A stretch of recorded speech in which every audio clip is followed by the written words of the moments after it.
what we are talking about today is part of my role here to drive thought leadership in some of the segment verticals that GP Pro focuses on. So before we get into the content, let's just level set everyone on the times that we live in today. So the year that was 2020, some really interesting changes that we've seen in the commercial real estate space, for property managers, for tenants, for employees, for building service contractors, and there are going to be some remnants, some remaining themes that we'll continue to see in years going forward. So let me touch upon some of those themes. So occupancy, as most of you have experienced, was really poor in 2020. But the good news is we are seeing occupancy trending up. It may not be consistent across the country, but there are some markets that are starting to really look up. But with occupancy, there's also that concern among employees. So we just have to acknowledge that the employee workforce is going to be concerned about returning to the office. And as you'll see in the next few slides, we'll address how that can be addressed. So 51% of employees are concerned about illness spreading in their office. And that's something that we have to keep a close eye on. Last year, we also saw remote working going mainstream. The biggest work from home experiment was, in my opinion, largely successful. There were a few challenges though. So for the community in the audience, you guys saw how this impacted your revenues. And also from an occupant or a tenant perspective, a lot of the corporations have realized that while the flexibility has definitely helped employees, and that has led to increased productivity, there have been some major gaps when it comes to team bonding, culture building, innovation, and these are things that really set corporations apart. So going forward, our point of view is corporations will want to see more employees come back, because at the end of the day, it's the water cooler conversations that happen on the floor that really spark innovation, or help some of the younger employees get coaching and mentoring, and that it's worth its weight in gold. So we'll see a lot of that coming back.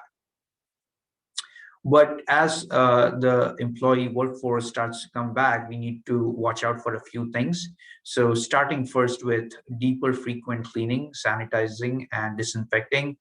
We know that viruses and germs can travel very fast.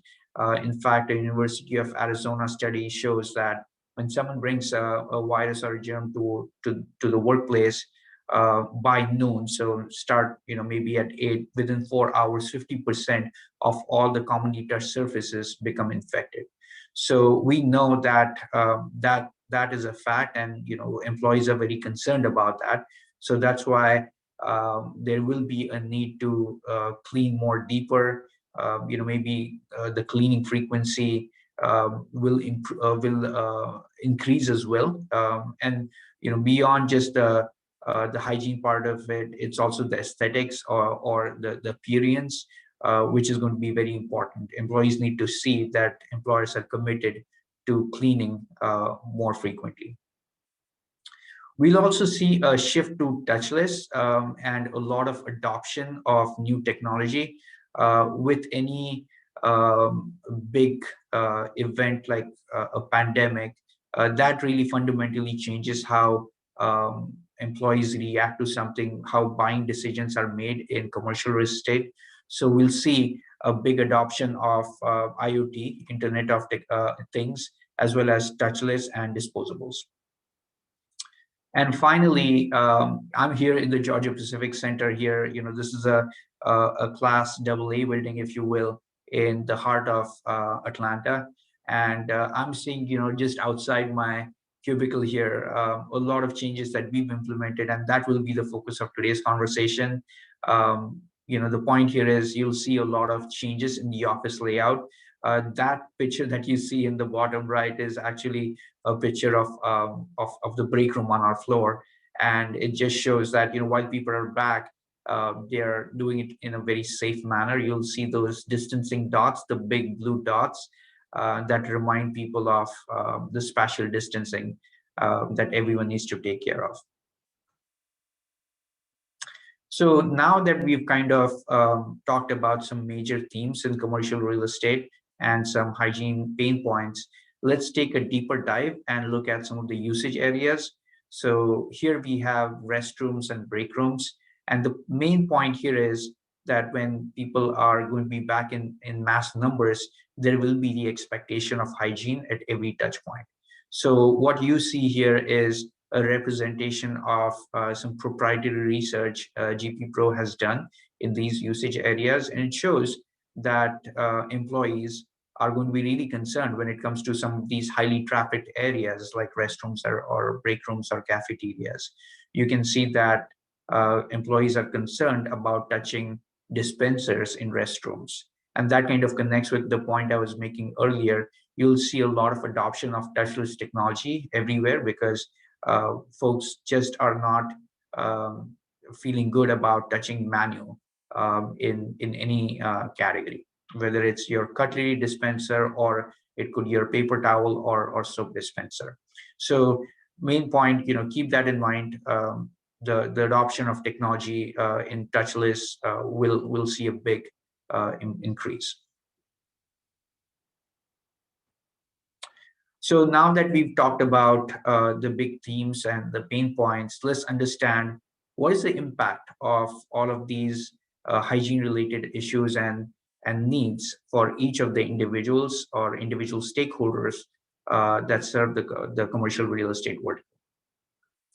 So we know that the CDC guidelines came out summer of last year, and they basically changed how the office workspace will look like for the near and midterm. So what are some of the changes that we'll see? For employees, we know that premium spaces, amenities have been a differentiator for talent attraction retention, and that game has changed now. So definitely premium is important, amenities are important, but a lot of the amenities, the focus will be on hygiene and wellness solutions. That has become a differentiator, and that will really reassure your workforce that you're doing everything right to maintain a clean and hygienic environment. For tenants, it's also important to address some of these hygiene pain points. We know that from our own research, the loss in productivity can amount to like millions of dollars. So on average, we see employees per employee, we see about $500 to $600 lost due to sick days. When you multiply the effect of that to a big building like Georgia Pacific Center, for a 2,000 person office, we see the loss can be $1 million. So the numbers add up very quickly, and so important for tenants to make sure that people are not losing days in the office because they're sick. Let's talk about building service contractors. These folks are first line responders in a way because they're putting themselves at risk to clean surfaces and maintain a hygienic environment. So their safety should be a top priority. These folks are more exposed to germs and viruses than other people in the vertical. So their safety and the provision of PPE and other supplies and training and education for these folks is highly important. And finally, a lot of the folks, you in the audience, the property managers, very important to acknowledge that hygiene has become a pain point and needs to be addressed going forward, because the impact on your top line as well as bottom line can be huge in terms of if you lose a tenant, you have to relist the property. There are sales and marketing costs involved, administrative work and costs involved. So better to keep the tenants happy and address some of their pain points when it comes to hygiene.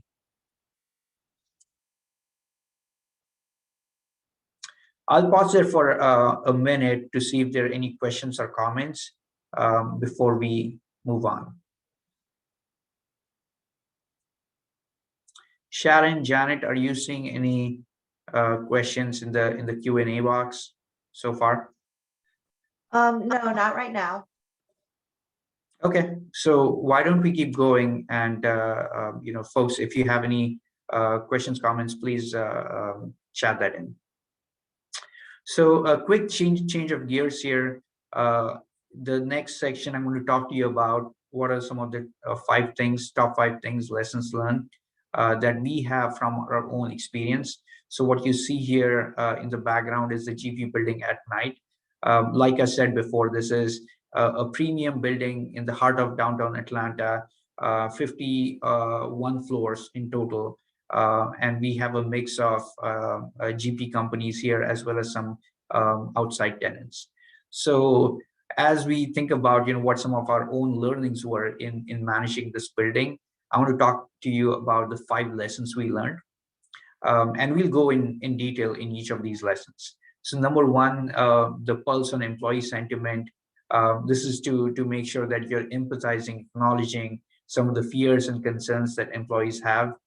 Number 2 is reacting to the pandemic. Over the last year or so, when this started happening back in like February and March, our stakeholders here took a collaborative approach of working with the property manager for this building. We are owners of this building, so we were very involved in the process, as well as the building service contractors who support this building. And of course, anything like this needs the support of employees. So that buttoned-up pandemic response plan had involvement from all these stakeholders. So I referenced some of the CDC guidelines and the engineering and administrative controls that the CDC had provided guidelines on. We took a good look at those, and we tried to align some of our initiatives and support to ensure that we were meeting those guidelines and controls. Amped up hygiene and sanitation. So this was part of our program to not only increase the cadence of cleaning, but also providing that visual commitment to our employees who are coming into the office that, hey, we've got your back. You will see more day cleaning happening.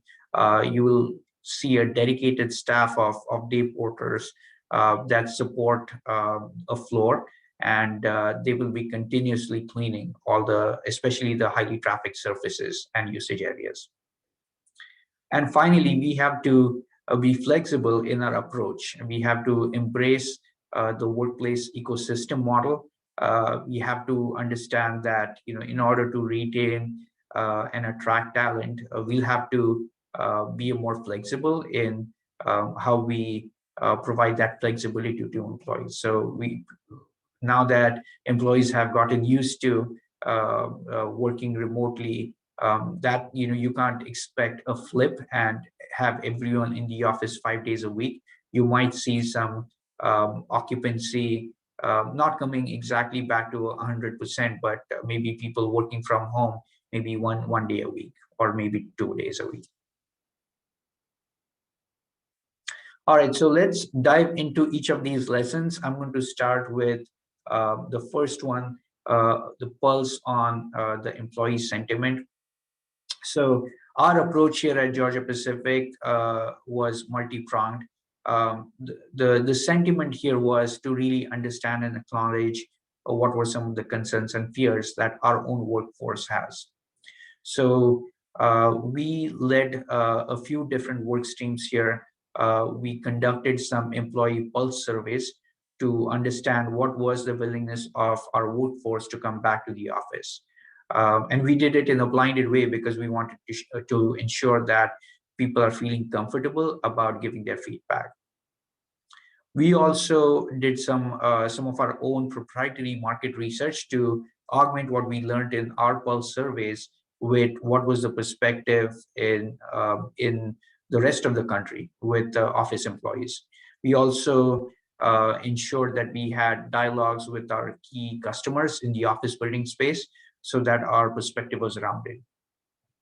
So some of the themes that we heard, back in the day, and these things are changing on a day-to-day basis. We are seeing a lot more employees starting to come back to the office. So what you see here is a reflection of what has happened over the last few months. Consumers and employees are still concerned about the hygiene aspect of it, and germs and viruses spreading in the workplace. But overall, we also have to acknowledge that parents of younger kids, especially, it's been tough. Virtual learning has not gone as smoothly as we expected, and we expect a lot more of those parents coming back into the office to get the focus work done, to have that focus on some high priority deliverables. We'll see that uh, a lot of employees will come back to the office to make use of the space. In fact, personal story here, a quick anecdote. Usually, when I come into the Georgia Pacific Center, it's at least a few months ago, there wasn't a whole lot of traffic on the road, or finding spots in the parking lot. But today, when I came in, I had to go around like 3 or 4 floors to find parking. So we'll definitely see a lot of people starting to come back.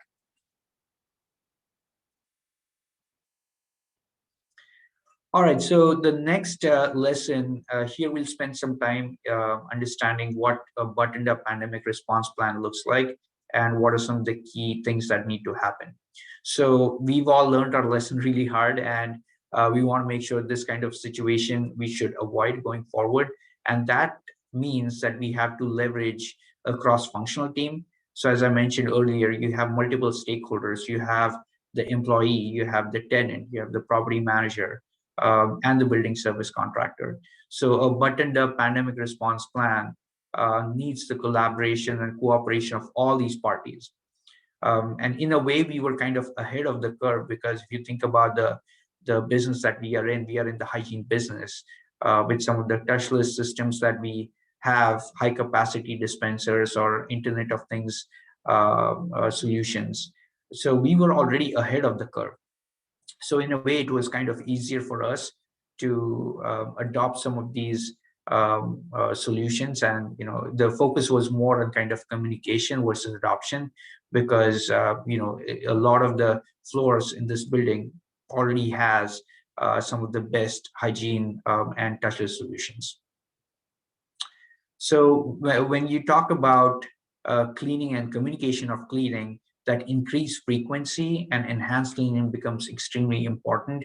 One of the things that is a differentiator now is employees who are in the office want that visible commitment. So they want to see people cleaning surfaces, and that can really reassure them that the employer or the property manager is doing everything right, and is committed to cleaning. So cleaning has become a differentiator. In the days pre-COVID, cleaning was kind of invisible in a way, but now it's become much more visible, and that's the expectation from employees. There are other ways to communicate hygiene readiness as well to tenants. So think about some of the certifications that have come to the fore here. We've partnered with ISSA on the GPAC program, and we're also considering other certifications.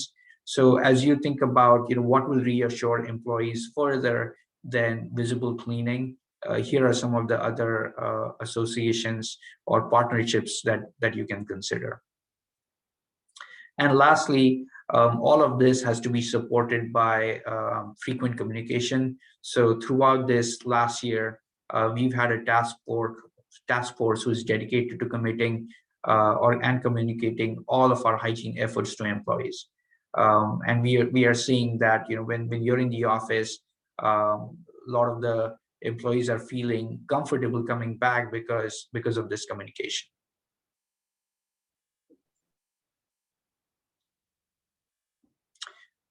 So moving on to some of the engineering and administrative controls. So I wanted to give you an example of how we have brought this to life. So spatial distancing, as we all know, is extremely important. Here are some initiatives that we've implemented in our building. So skip desking. So if you see at the floor plan that we have here, it's an open floor plan. We have we've asked employees to skip every other workstation to ensure that 6 foot social distancing. We also have one directional flow. So throughout the floor, folks have to use unilateral traffic flow to make sure that that cross contamination is avoided. We have a lot of common areas and conference rooms as well. So what you'll see here is those large blue distancing dots in large conference rooms. We've also reduced the capacity. So what you see here in the picture is a medium-sized conference room that typically seats about 12 to 16 people.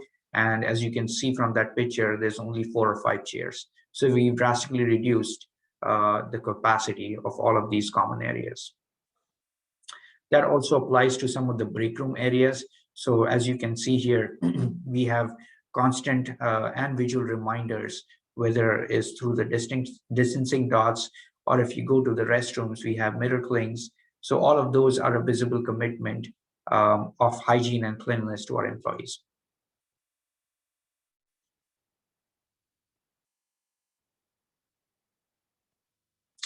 So what are some of the administrative controls? So we've implemented them across 3 areas. One is self-diagnosis. So anyone who is coming into the GP Center building here is supposed to do a self-evaluation to see how they're feeling. And the guideline that we have is, if you are feeling unwell, or if you feel like you have some symptoms, then please isolate yourself at home and avoid coming into the office. Some of the other guidelines we have are pertaining to distancing. So what we've done here is staggered our shifts. So for example, marketing folks come in a few days a week, and we're trying to stagger the shifts. So we reduce the load on the building, the number of people that come into the building, to make sure that we don't have a lot of traffic, especially in some of the common areas where cross-contamination is more likely to happen. We have a lot of desk signage, so you can see these signs and decals to remind our employees to hand wash or adopt other cleaning practices, hygienic practices, and those visual reminders are very important. Some of the other precautions employees can take, because we are in downtown Atlanta, some of our workforce takes the mass transit option, and mass transit is obviously a bit more riskier than you driving in your car alone. So we have some guidelines when it comes to using public transportation systems. And you can also see a couple other examples here. We don't have trash cans for every workstation. We've kind of taken that out. We also have outdoor seating. So our cafeteria has some outdoor seating where employees can still congregate, but do it in a socially distanced manner.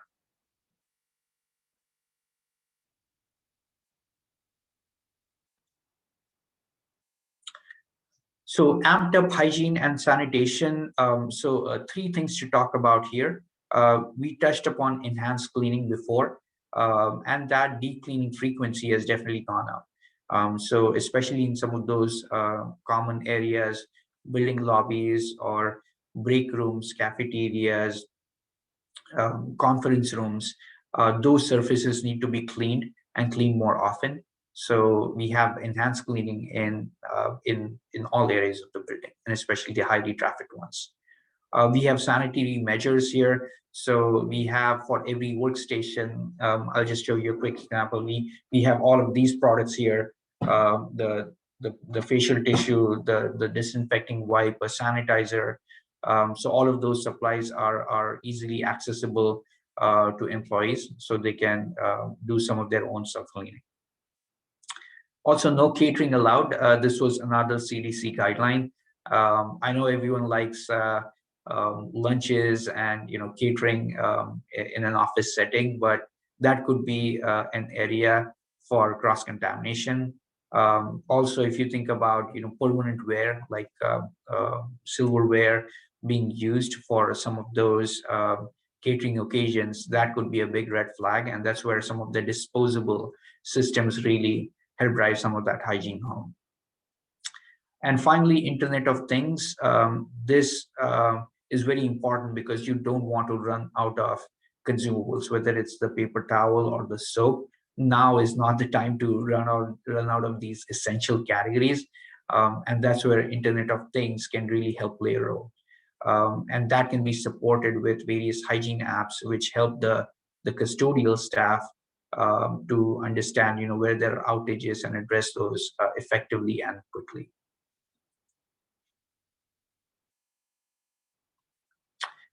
Lastly, embracing the workplace ecosystem. So this is all about, like I said before, recognizing that flexibility is something that employees will expect in the future.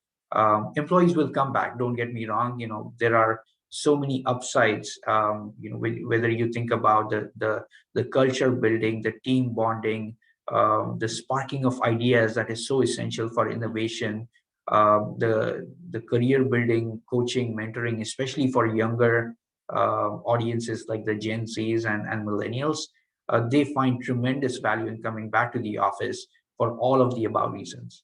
And that's why you will see that in the next couple quarters, the occupancy numbers are going to really rise up. But the key point here is we have to provide a hygienic infrastructure for employees when they're back in the office and as they're coming back in the office. The flexibility is also going to be expected. So if employees want to work from home, say on Fridays, that's just a new reality. And to attract and retain talent, that will be an expectation that employees will have regardless of the generation they're in. So let me pause there for a second to see if there are any questions or comments. Abby, we do have two. First, as herd immunity increases, do you see these added precautions being phased out or perhaps a new norm? I think it's definitely the new norm. Herd immunity is going to happen sooner than later. But when something like a pandemic happens, and I've also studied pandemics in some of the other countries. I think for the US, this is the first time we've really seen something of this proportion.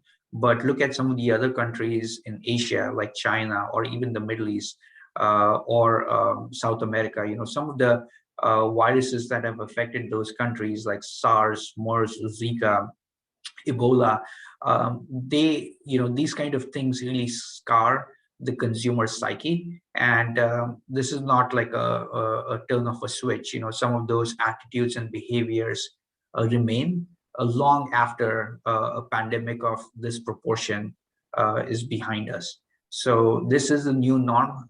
This will be the expectation going forward, and this is not just about COVID. Think about flu season will be here by the time everyone gets vaccinated in the summer. So there will be an elevated concern and hygiene hyper consciousness and awareness that is here to stay, at least for the midterm.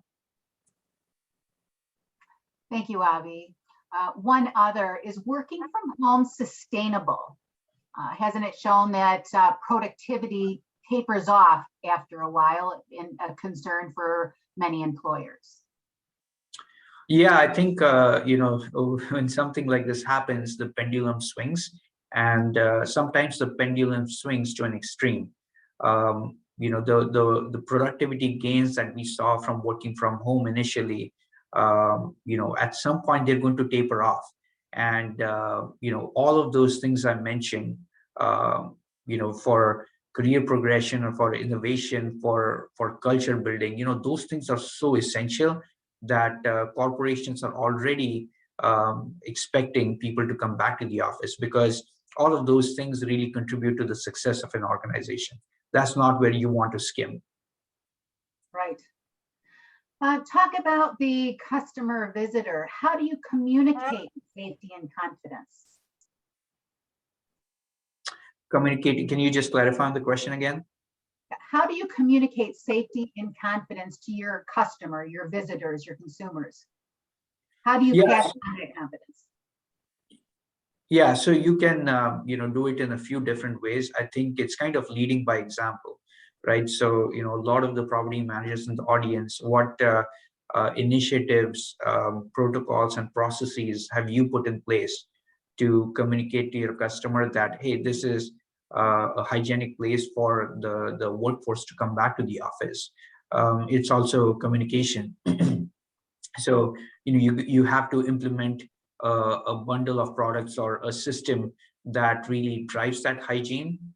So like I said before, Internet of Things, or high capacity dispensers, or touchless solutions, all of those have become very very important solutions. Gone are the days when some of these categories were low engagement categories. You'll see that in other segments as well. So I don't know if you guys have seen hotel chains like Hilton and Hyatt. They're talking about their cleaning programs as a differentiator. So I think for our industry as well, this is where the differentiator is. And it's not only using some of those products, but communicating that, hey, we are doing everything we can to ensure a safe return to office. Thank you, Abhi. You can go ahead. So yeah, I think this pretty much kind of summarizes some of those top lessons. We are pretty much at the end of the presentation. I'm going to leave you with some ideas on how to solve this, and it's a good segue into the question I just addressed. How can you communicate that your hygiene focused and hygiene ready? Some of these things will help. So better workplace hygiene post-COVID, or even during COVID, has to address all of these things, right? So you have to invest in new spaces that are focused on health and wellness. You have to invest in corporate wellness and health management initiatives. So if that means vaccinating for COVID or flu, or having minute clinics and urgent care centers within the vicinity or on your campus. For example, GP Center, we have a minute clinic here. We have a nurse on staff who is in the building throughout the work week. So it's some of those initiatives that are so important to adopt and communicate to your employee workforce.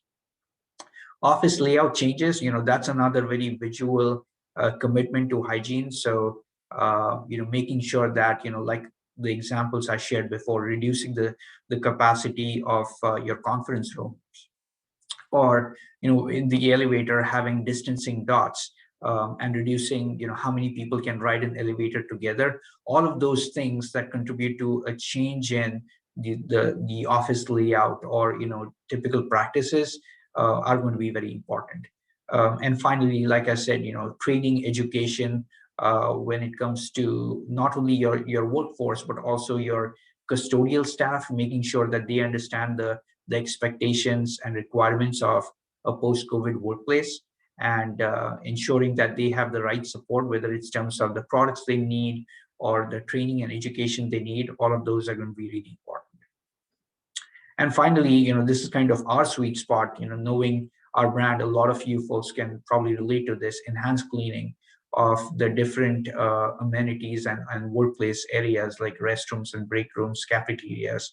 This is where you can really make a difference by using either single-use disposables or touchless solutions that contribute to a better workplace hygiene.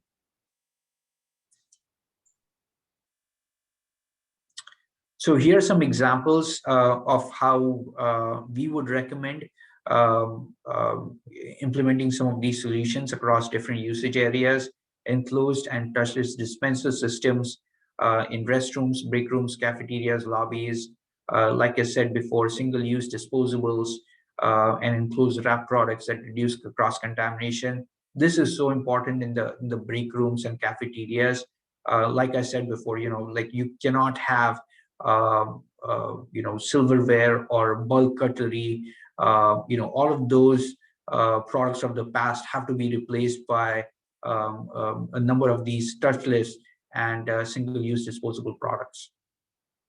That can also be applied to wiper solutions and systems. There will be an expectation from your employees that some of the commonly used surfaces are continuously sanitized. So keep that in mind as you implement some of these solutions. So with that question back to you, to the audience, are you folks hygiene ready? This is, the ball is in your court. There will be the expectation from your customers, your tenants, as well as their employee workforce. They will expect you to be hygiene ready. So are you doing everything you can to ensure a safe, hygienic workplace for your customers? So I'll conclude the presentation with that. We have any questions in terms of Georgia Pacific or product solutions that we bring to the table. I have Scott Kiefer, who is your local sales consultant in the area. So feel free to reach out to Scott. Also, if you have any questions pertaining to the content itself, reach out to me through Sharon or Janet. I can also pause here if there are any more questions. I see there is one in the Q&A. Avi, thank you. We do have two more questions. The first is, in these bigger buildings, are guests policing themselves? Are companies policing themselves? Or is there an identified person that's, say, your COVID police? I mean, these are all very new and extended procedures.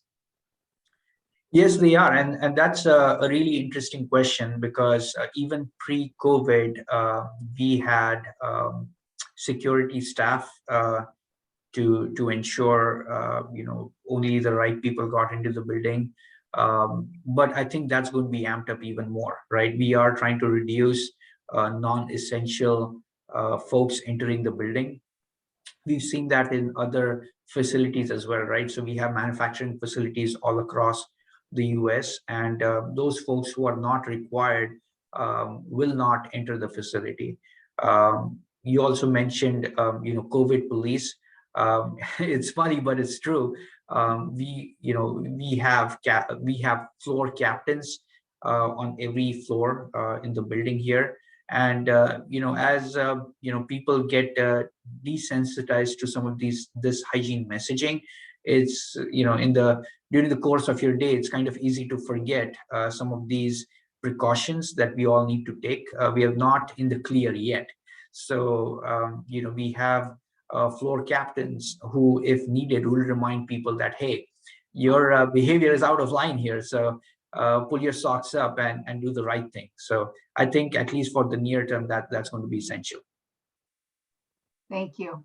One other one, you've mentioned IO2 many times. How are you tying in your building automation systems to what is going on with the HVAC systems?